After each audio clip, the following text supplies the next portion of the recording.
Sahabatku, izinkan saya bercerita tentang apa yang terjadi beberapa saat yang lalu mengenai gempa di Bali yang Singaraja kemarin itu, ya. Jadi saya melihat memang ya waktu itu sebenarnya tidak sengaja dalam prosesi mencari kembar jiwa, mendampingi pada saat itu Manik mendampingi seseorang dari Jogja untuk mencari kembar jiwanya yang hilang, yang ternyata terperangkap di Peguyangan, Nusa Penida. Nah, dari prosesi pencarian menuju ke Nusa Penida itu, beliau dari Jogja ini berjalan menuju ke Bali. Nah, pada saat ke Bali dia naik dari Gua Lawa, naik ke atas lorong.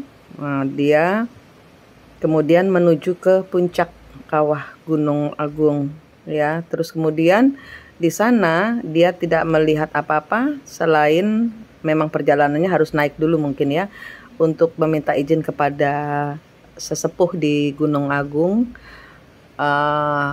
dan bertemu dengan penjaga kawah Gunung Agung, seorang pemangku ya, pemangku gaib ya. Secara gaib itu ada pemangku yang menunggu, yang memang menjaga, bertugas untuk berdoa di kawah Gunung Agung. Nah, dari sana kemudian beliau ini, si pencari kembar jiwa ini bertemu dengan seekor naga. Naganya meminta untuk didoakan.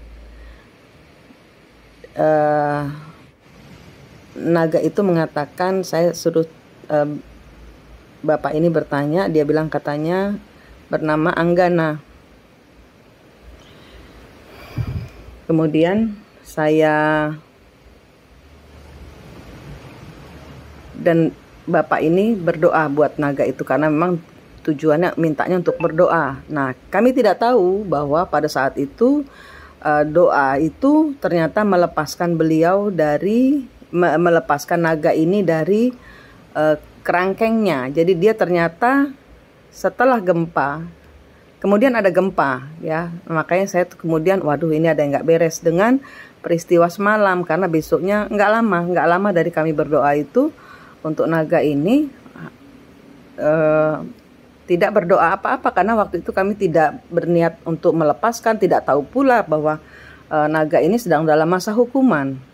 Nah, ternyata tahu punya cerita setelah naga ini terlepas, naga ini membuat keributan dengan bergerak ke sana kemari, seperti mungkin seperti anjing baru lama di kerangkeng ya, lama ditahan kemudian lepas. Nah, dia kayak lari ke sana kemari dan kemudian menghancurkan beberapa tempat ibadah ya, satu yang parah itu di Buleleng. Nah, itu dan satunya adalah tempat si naga ini dijeruji, dibui gitu ya, dimasukkan di penjara gaib ya. Nah, kemudian setelah saya menyadari bahwa dengan doa ini kami melakukan kesalahan karena membebaskan naga. Nah, kemudian kami mencari tahu semua tentang cerita ini, dan kemudian saya tahu bahwa naga ini bersembunyi di portal gaib Kalimantan yang ada di seberang Bali, di seberang Candi Dasa. Nah, kemudian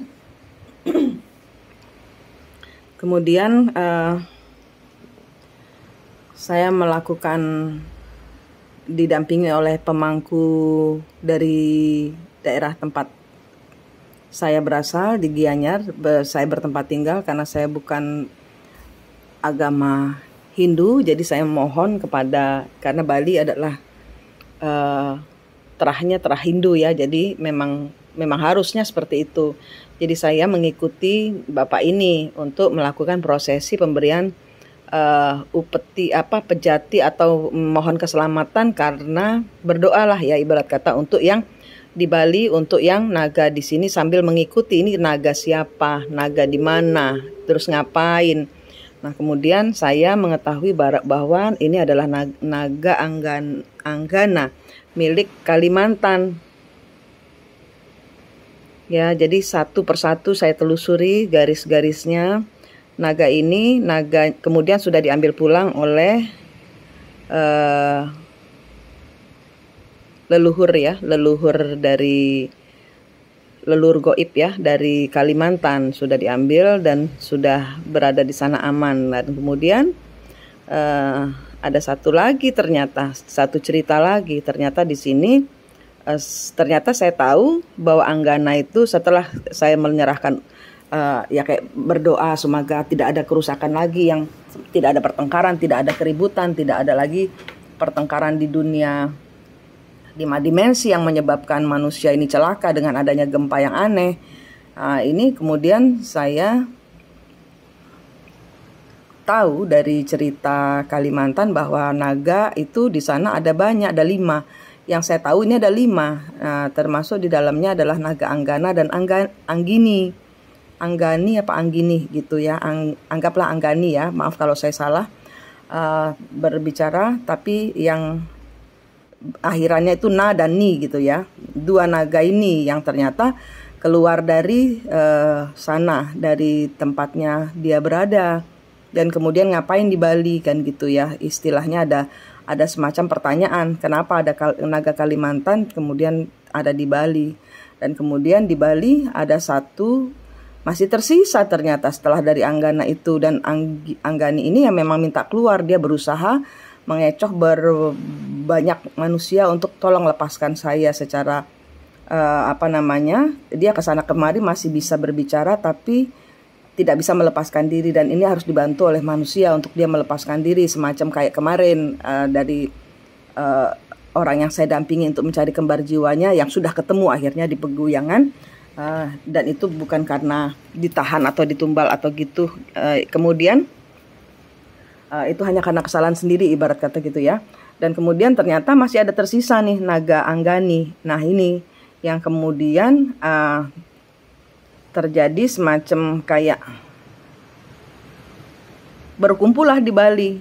Ibunya dari Anggana dan Anggani ini, Anggani ya, ini ibunya ada di sini karena anaknya masih ada satu di sini lah. Kalau semua naga Kalimantan ada di sini, bayangkan apa yang terjadi, pertempuran antara naga Bali dengan karena naga Bali ini ada di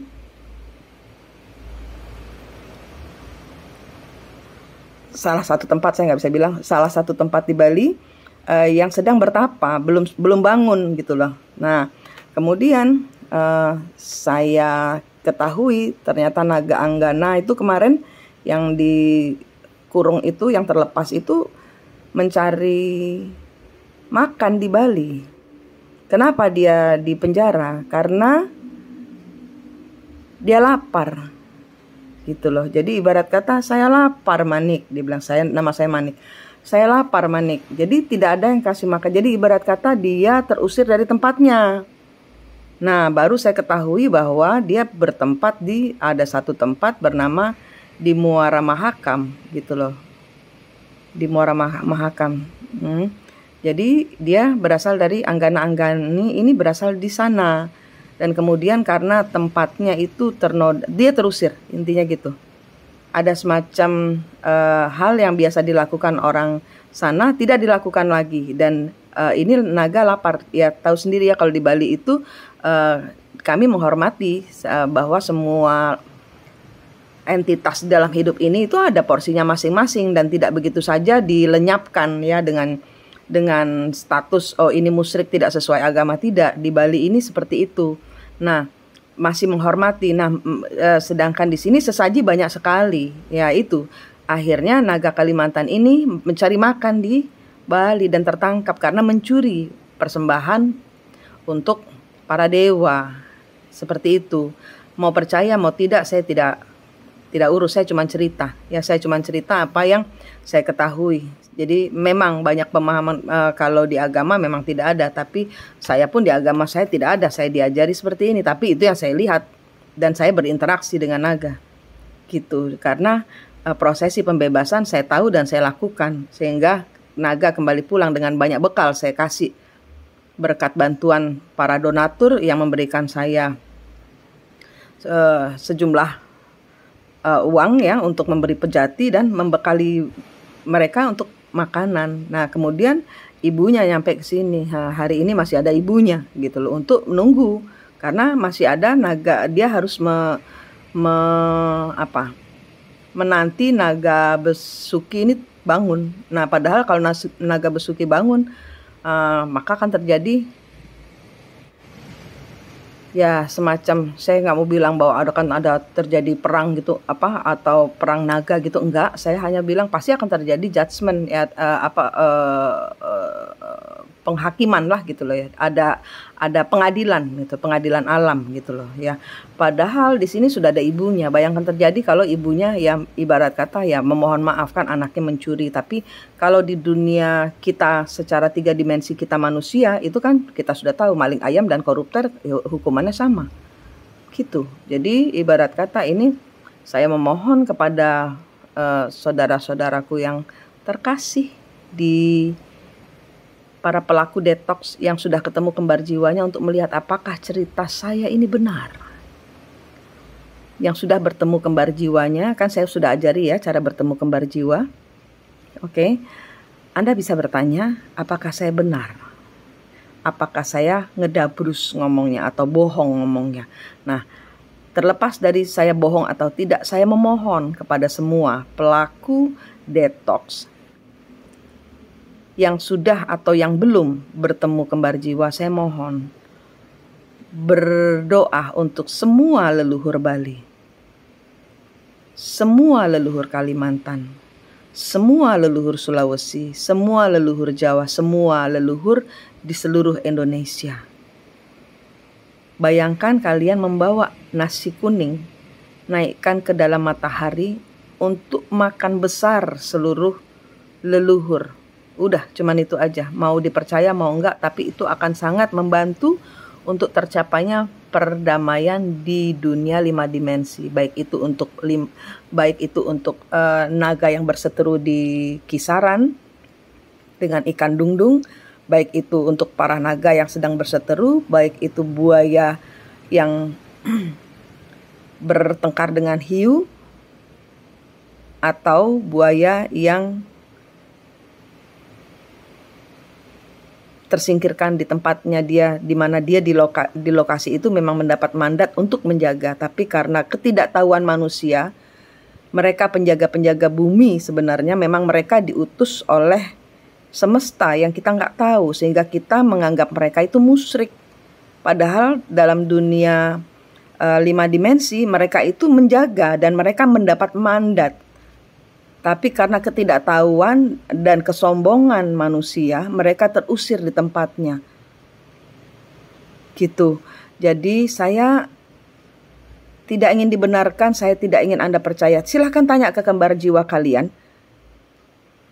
apakah yang saya ceritakan ini berita bohong atau apa? Karena kembar jiwa adalah suara kebenaran Tuhan. Suara kebenaran yang Tuhan kasih kepada masing-masing manusia. Saya minta tolong untuk mengadakan doa buat para leluhur seluruh Indonesia, seluruh dunia. Karena 72 raja dari kerajaan negara setan sudah masuk dalam kosmik Nusantara dan berusaha menembus bumi Indonesia, dan sementara penjaga-penjaga yang semesta ini masih sibuk ya, yang kita nggak tahu. Tapi saya melihat memang ada 72 raja dari kerajaan setan ya, dalam dunia gelap asli itu berusaha menembus, sedang berada di kosmik, di lapisan untuk menembus bumi. Saya mohon dengan segala kerendahan, saya tidak ingin Anda itu takut, tidak ingin menakut-nakuti, tapi silahkan bertanya kepada kembar jiwa Anda. Silahkan komen apakah saya bohong atau tidak. Hanya saya bermohon untuk berdoa saja, berdoa untuk seluruh leluhur Indonesia dan dunia.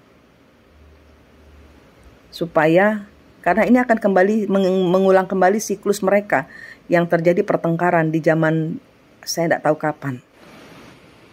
Akan mengulang cerita yang sama, kepedihan-kepedihan leluhur, kepahitan-kepahitan dan pertengkaran-pertengkaran yang tidak perlu, yang seharusnya bisa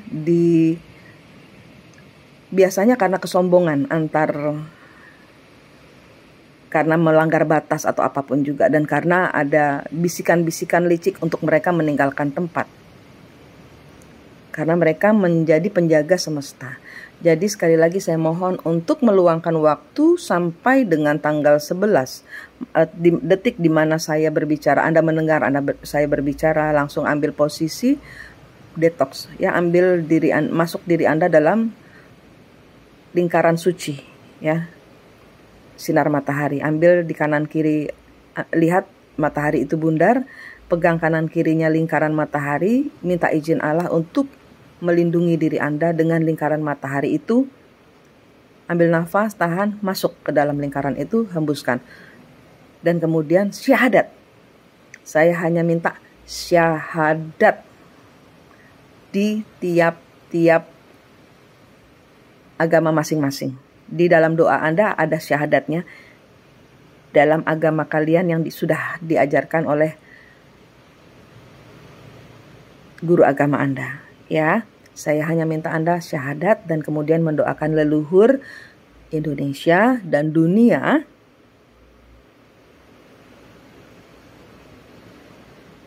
dan menyembuhkan luka-luka hati para leluhur dengan cara pernafasan dan membayangkan semua pisau-pisau kesakitan, semua pisau-pisau kepahitan, kekecewaan, penderitaan para leluhur.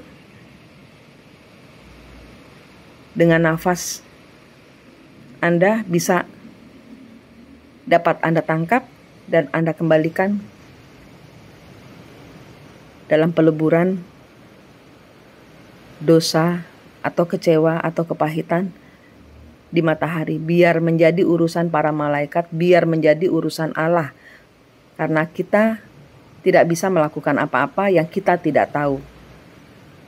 Berdoa saja di 3 dimensi kita untuk terjadinya perdamaian secara real alam dan secara gaib leluhur 5 dimensi. Masih banyak cerita-cerita selain yang di Bali, seperti di Kisaran, seperti di Manado, seperti di Jambi, seperti di Jawa. Itu banyak naganya akan keluar semua untuk pembayaran karma. Jadi misalnya mereka bersalah, ya mereka yang akan diproses oleh semesta. Tapi kalau manusia yang bersalah, manusia yang akan diproses oleh semesta. Ini kembali semua berpulang kepada hati tulus ikhlas kita. Bermohon, kita hanya bisa berdoa. Tidak ada yang bisa kita lakukan. Yang terjadi sudah terjadi, itu semua tinggal masa lalu. Kedepannya baiknya kita seperti kita juga sudah berhasil melenyapkan pisau-pisau kepahitan kita dan bertemu kembar jiwa kita. Biarlah apa yang sudah kita dapatkan dari pelajaran kemarin dan bertemu kembar jiwa kita, kita bisa mengeluarkan, kita sudah diizinkan Tuhan untuk mengeluarkan kepahitan-kepahitan dan bertemu gaibnya diri kita sendiri bersama Allah dalam lingkaran suci. Dan jangan mau diperintah leluhur. Jangan. Karena berunding dulu dengan kembar jiwa Anda. Karena kadang-kadang yang namanya leluhur ada juga kalau mereka yang bersalah dalam mencari korban, banyaknya korban manusia, mereka juga akan berusaha untuk ngeles ya, untuk tidak menjalankan tugas mereka untuk pembayaran karma. Kita bantu mereka dengan melepaskan pisau-pisau kepahitan, dan kita bantu mereka untuk proses pembayaran karma sehingga tercipta kedamaian. Tapi pengakuan dari kita bahwa leluhur itu ada, itu sangat perlu. Karena ini akan terjadi siklus peperangan besar di udara. Peperangan yang kita tidak pernah tahu, yang kita bilang musyrik ini, itu ternyata ada, entitasnya semua ada di sini sudah. Ya, sebelum tanggal 11.11, karena setelah 11.11 maka pintunya kita yang tentukan, kita manusia yang tentukan apakah pintu yang terbuka adalah pintu perdamaian atau siklus yang terulang kembali untuk pertengkaran yang nggak penting. Ya, mari kita sama-sama menjaga bahwa yang namanya mitos itu belum tentu bohong, karena mereka memang, saya nggak minta dibenarkan, lihat saja dengan mata ketigaan, dengan kembar jiwa Anda, tanya kembar jiwa Anda, apakah yang saya omong ini bohong atau betul? Ya, apakah yang memang saya bilang 72 raja neraka, maksudnya 72 raja kerajaan setan itu sudah membayangi, dan siapa leader mereka, pemimpin mereka? Nah, itu kita sudah membuka portal-portal dimensi peleburan dosa para leluhur. Nah, buka lagi, pastikan terbuka. Ambil nafas, tahan, bayangkan kita membuka satu matahari lagi di sebelahnya matahari kita, jangan jadi satu. Tapi kita membuka matahari. Tuhan, saya minta matahari ini adalah matahari sinar peleburan dosa untuk leluhur saya. Ambil, taruh di sebelah Anda, nafas. Ambil nafas, tahan, hembuskan. Dan kemudian bayangkan Anda membuka pintu dan berdoa untuk seluruh leluhur saya, leluhur Indonesia, seluruh Nusantara Indonesia, yang saya tahu atau yang saya tidak tahu. Saya membuka ini untuk mereka masuk dan melepaskan sendiri semua pisau-pisau kepahitan. Bila mana ada leluhur saya yang mempunyai salah kepada leluhur-leluhur yang berseteru, maka sediakan, bayangkan Anda, ini cuma permainan pikiran, tapi ini bisa buat 5 dimensi, ini nyata terjadi. Jadi bayangkan Anda membuka meja lebar, hidangan. Di situ ada nasi tumpeng, tanda minta maaf dari leluhur kita. Seandainya dari leluhur kita bersalah, ada mempunyai kesalahan, permohonan tulus saya sebagai penerus dari leluhur saya, anak keturunan leluhur saya,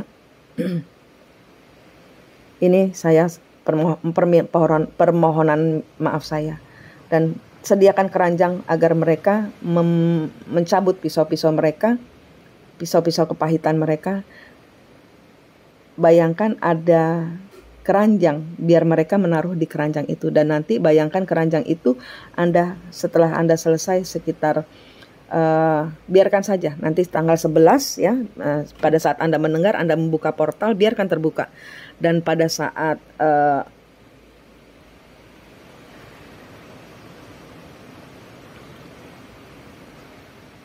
tanggal 11 Anda berdoa lagi untuk menutup pintu itu dan mengembalikan semua pisau-pisau ini kepada Allah. Ini adalah pisau-pisau pertengkaran leluhur dari segala penjuru arah, yang kita tahu atau yang kita tidak tahu. Kita hanya bisa membantu sebatas ini. Kita tidak tahu apa-apa soal pertengkaran mereka. Kita mungkin tidak tahu soal cerita mereka. Anda bisa cari naga Erau, dan bahwa seluruh, kalau dilihat dari keturunan, dari terahnya, ini adalah semua keturunan dari kita semua punya andil di dalam leluhur-leluhur ini. Mau dipercaya mau tidak, tanya kembar jiwa kalian. Jadi tidak perlu mempercayai saya. Kembar jiwa Anda adalah kejujuran dari Allah. Tidak perlu mempercayai saya, ya. Silakan ditanya. Dan jangan menambah pertengkaran dengan membenarkan diri sendiri, ya. Begitu ceritanya. Untuk pasangan twin flame, kembar jiwa, Coba dilihat kalau Anda istri pertama yang bermasalah dengan suami dan orang ketiganya, itu biasanya berbalik dari cerita leluhur yang dahulu Anda adalah orang ketiga yang merebut suaminya. Itu hanya seperti itu. Hanya seperti itu. Jadi jangan marah dalam peristiwa kembar jiwa, dalam prosesi kembar jiwa. Anda jangan marah karena kita tidak tahu apa yang terjadi. Kita kembalikan semua dulu, pulihkan. Makanya saya bilang detox, pembersihan. Setelah pembersihan kita mencabut pisau-pisau kita, kepahitan kita. Kita tutup diri kita, hanya berfokus kepada Allah sampai kita menemukan kembar jiwa kita. Pada saat kita sudah bertemu dengan kembar jiwa kita, kembar jiwa akan menuntun kita untuk memutus semua kutuk dan karma dari leluhur. Setelah kutuk dan karma leluhur kita putus, baru semuanya akan dinormalkan. Tapi tetap pembayaran karma berjalan. Dan kita tidak tahu kenapa kita tuh seperti ini, nanti kembar jiwa akan bercerita. Silahkan mencari kembar jiwa Anda dahulu dan memutus tali kutuk dan karmanya. Kalau Anda istri pertama, berarti Anda sekarang kena dengan istri ketiga, dengan orang ketiga, berarti Anda dahulu membunuh orang ketiga atau berseteru hebat yang mengakibatkan Anda harus membayar dengan merasakan perasaan berseteru dengan orang ketiga, kayak gitu. Itu hanya sekedar dibolak-baliknya cerita zaman leluhur dahulu. Makanya saya bilang kita harus tahu di mana kita berada. 3 dimensi, ya 3 dimensi, jangan 5 dimensi kita ikut ngerasain. Tapi kalau memang kita harus merasakan dan punya PR dari semesta, ya dari Allah, untuk kita diizinkan mendapat cerita yang sama, itu karena kita memang punya kewajiban sebagai anak keturunan. Memang kita toknya udah beda, kita dapat stempelnya udah beda, anak terang. Ya memang kita bertugas untuk membantu peleburan dosa seperti yang saya bilang ini, karena tidak ada yang sanggup melakukannya selain orang-orang yang memang sudah paham bagaimana arti mempertahankan sama dengan menyakiti. Nah, ini yang kita harus mencabut pisau-pisau ini dengan detox hati yang saya ajarkan itu paling simple. Tapi banyak juga, kalau kalian mau ada yang ngajarin lebih lain, silahkan. Tapi jangan lupa pernafasannya dipakai. Tanpa pernafasan nggak ada, omong kosong, nggak bisa.